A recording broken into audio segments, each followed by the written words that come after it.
ओम शांति। कभी कोई बात में रूठना नहीं, शक्ल मुर्दे जैसी नहीं करनी है। अब ये जो शक्ल मुर्दे जैसी होती है, ये तो आपको पता ही है कैसी होती है।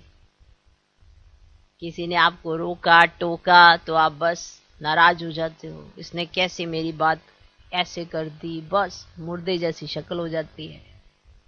ना सोचना ना समझना कि इसमें भूल क्या है और सुधारना क्या है, बस यही सोचना ये ऐसा कैसे कर सकता है।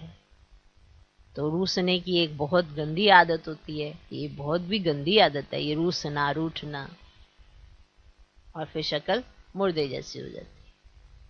जैसे माँ बाप भी अपने बच्चों को गलत दिशा की तरफ जाते हुए ना रोकते हैं ना टोकते हैं, सोचते हैं दुख होएगा। करेक्शन बहुत जरूरी है कि हम जिस में आप जो ये आपस में रूठते हो और आप अपने बड़ों से जब रूठ जाते हो, वो अगर करेक्शन करते हैं आपके ऊपर, तो ये आपको नहीं करना है और शक्ल मुर्दे जैसी नहीं बनानी है। माना इन पे कोई फर्क ही नहीं पड़ता, उसे कहते हैं शक्ल मुर्दे जैसी। जो बच्चों पर कोई फर्क ही नहीं पड़ता कि भूल का, अगर भूल अपनी स्वीकार करते हो तो भूल पे विचार जरूर करना कि उसका कारण क्या है, तभी सुधरेंगे। ऐसे कहां से सुधर जाएंगे? देवी देवता बनना यूं ही है क्या? देवी देवता बनना दैवी गुणों को धारण करने वाली बात है, आसुरी अवगुणों को जीवन से निकालने की बात है। तो चेकिंग तो स्वयं की करनी बाकी है ना, बाकी दुनिया की तो चेकिंग करने में आप सारे होशियार हो ही। सब एक दूसरे की चेकिंग करते रहते हैं।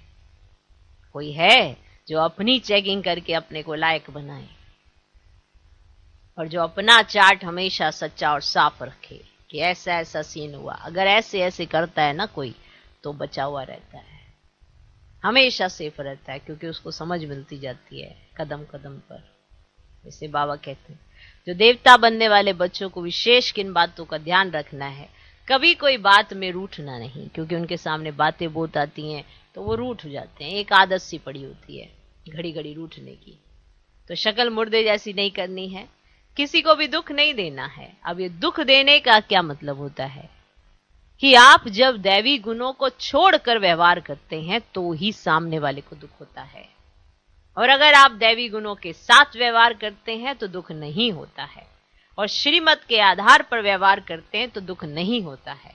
लेकिन अगर दैवी गुणों को छोड़कर, श्रीमत का छोड़कर व्यवहार करते हैं तो सामने वाले को दुख अवश्य होता है। ये आपको देखना है कि आपके किसी बोल या किसी संकल्प या किसी व्यवहार से किसी को दुख तो नहीं हुआ, ये आपको देखना है।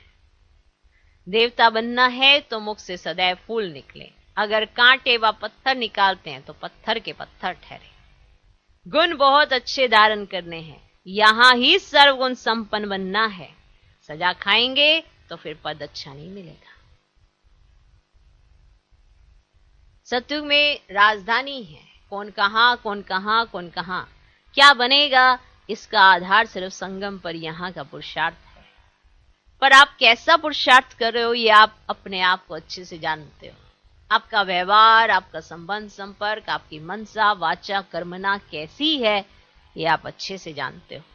बस अटेंशन की कमी है, इसीलिए दिखते हुए भी नहीं दिखता है। ओके, तो हम अगर देवता बनने वाले हैं तो किन बातों पर हमें ध्यान देना है और कौन सी बातें हमसे नहीं होनी चाहिए। अगर हम इस बातों का ध्यान रखते हैं तो देवता बनेंगे, और अगर नहीं रखते हैं तो देवता तो बनेंगे पर सजा खाकर बनेंगे, तो पद ऊंचा नहीं मिलेगा। ओम शांति।